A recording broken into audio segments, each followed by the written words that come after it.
Today is Thanksgiving Day. I just woke up, but they're already awake. So anyway, I'm here in my, we're here in my Aradores place. And kung wala na ano mo guys, kita nyo, this is my room. Dito ako natulog kagabi. Dito kami natulog kagabi. Yan. So, miss ko yung ano ko, ang kwarto ko dito.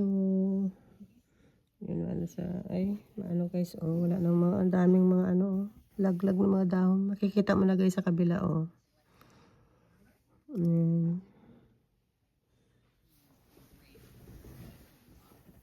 So, ano na ako sa ibaba pupunta guys. Ano na natin ang, turkey, i-bake. Nag-pref kami kagabi guys, hindi ko na lang yung video. Na-marinate na ng panganay ko yung turkey. So, i-bake ko na lang. Tapos yung ham. Tapos yung anak kong isa, mga dessert kagabi, ang mga pref niya. So, ngayon magluluto na kami. Okay guys, so let's go. Mag-coffee muna ako.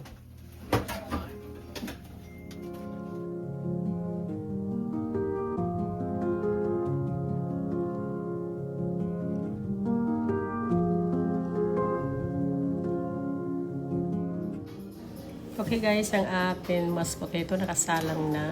Ayan, naka-ready na rin ang mac and cheese. Tapos yung green bean casserole, nare-ready na rin. Ayan yung turkey natin, almost halfway na. Braise muna namin ng butter. So ayan, i-set up ko na yung table.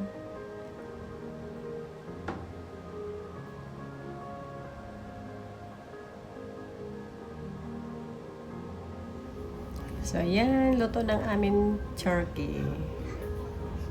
Then, ang ating mac and cheese.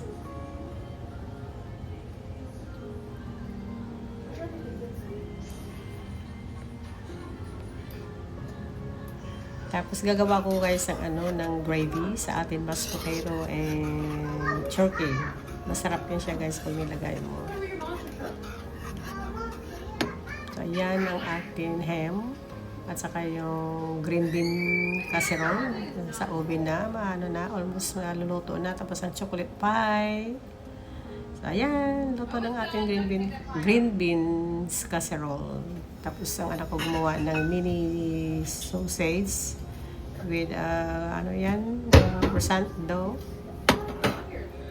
So, ayan guys, mag-start na tayo kakain. Nasa table na lahat ng ating pagkain. So, happy Thanksgiving, everyone.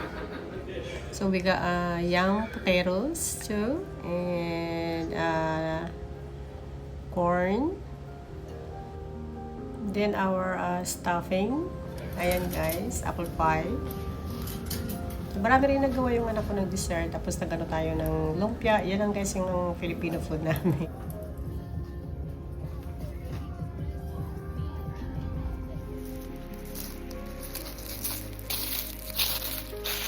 Guys, tapos kami nagluto, nakalagay na lahat sa table. Yung mga bisita nung anak ko, nandyan na sila. So, dito tayo sa labas, nag-take ng mga picture. Let's go inside. Tingnan mo guys.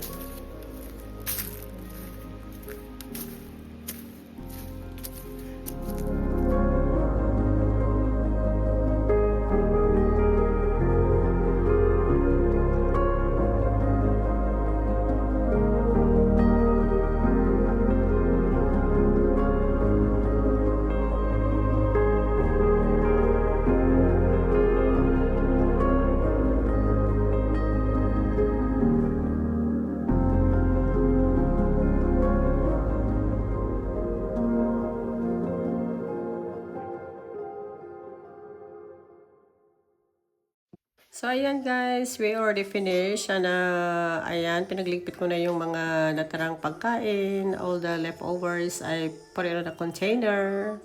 Para yung i-separate na namin. Iwan namin dito sa anak kong iba. Dali namin ng iba. Okay guys, I hope you enjoy our family Thanksgiving. If you like this video, give me a thumbs up. You all have a wonderful day. God bless.